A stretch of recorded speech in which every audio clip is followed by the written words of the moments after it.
സാമൂഹിക കലാ സാംസ്കാരിക ജീവകാരുണ്യ രംഗത്തെ സന്നദ്ധ പ്രവർത്തകന് സൗഹൃദ കൂട്ടായ്മയുടെ സ്നേഹാദരവ്. 39 വർഷത്തെ സേവനം പൂർത്തിയാക്കി സർവീസിൽ നിന്നും വിരമിച്ച അസ്ലം ഖാനാണ് സൗഹൃദ കൂട്ടായ്മയുടെ നേതൃത്വത്തിൽ ആദരവ് നൽകിയത്. സ്നേഹാദരവിന്റെ ഭാഗമായി ഇഫ്താർ വിരുന്നും ഒരുക്കിയിരുന്നു. സൗഹൃദങ്ങളെ എന്നും ചേർത്തുപിടിക്കുന്ന അസ്ലം ഖാനാണ് സൗഹൃദ കൂട്ടായ്മയുടെ നേതൃത്വത്തിൽ സ്നേഹാദരവ് സംഘടിപ്പിച്ചത്. ദിവസക്കൂലിക്കാരനിൽ നിന്നും സബ് സ്റ്റാഫായും തുടർന്ന് ക്ലറിക്കൽ തസ്തികയിലെത്തി 39 വർഷത്തെ സേവനമനുഷ്ഠിച്ചാണ് അദ്ദേഹം ജോലിയിൽ നിന്ന് വിരമിച്ചത്. കപ്പലണ്ടിമുക്ക് ഷാദി മഹലിൽ വെച്ച് നടന്ന ചടങ്ങിൽ സലീം ഷുക്കൂർ അധ്യക്ഷത വഹിച്ചു. വിവിധ സംഘടനകളും കലാ സാംസ്കാരിക സന്നദ്ധ സംഘടനകളും അസ്ലം ഖാന് സ്നേഹോപഹാരം നൽകി.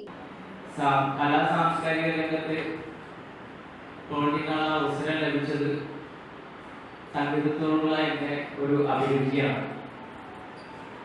അത് വർഷങ്ങളായിട്ട് അറിയാത്ത അഫ്സൽഭായി ഇവിടെ പറഞ്ഞു, ഹുസൈനി പറഞ്ഞ കാര്യങ്ങൾ റാഫിയിലേക്ക് എവിടെയുണ്ടോ അവിടെയൊക്കെ ഞാൻ വളരെ കഷ്ടപ്പെട്ട് എത്തിപ്പെടാറുണ്ട്. ചടങ്ങിൽ കൗൺസിലർ എം ഹബീബുള്ള, ചലച്ചിത്ര പിന്നണി ഗായകൻ Afsal, Zakariya Fernandez, KA Hussain, Shamsu Yakub, NKM Sherif, Rajeev Palluruthy, Roy Pereira, MS Abdul Rauf, B Ramprakash, Jafar Shah, PR Suresh, Aneesh Kochi, Mazhar Shah എന്നിവർ സംസാരിച്ചു.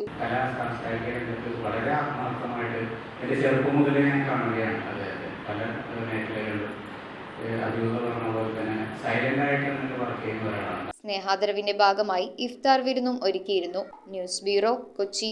കൊച്ചിയിലെ ഏറ്റവും നല്ല വെഡിംഗ് ഡ്രസ്സുകൾ, മാമോദിസ ഉടുപ്പുകൾ, ആദ്യ കുർബാന ഉടുപ്പുകൾ, ഡെക്കറേറ്റീവ് കാൻഡിൽസ് മുതൽ ഗ്ലൗസ് വരെ, കുഞ്ഞോമനകൾക്കായി കുഞ്ഞുടുപ്പുകൾ, ബർത്ത്ഡേ ഐറ്റംസ്, സോക്സുകൾ, ഷൂസുകൾ, അങ്ങനെ ഒട്ടേറെ ബേബി പ്രൊഡക്ട്സ്, വധുവരന്മാർക്ക് ആവശ്യമായ ഫ്രഷ് ഫ്ലവർ ബൊക്കെ, ഇവയെല്ലാം നിങ്ങൾക്ക് അൽഫോൺസയിൽ ലഭിക്കും. Alphonsa, the rich quality at the right price.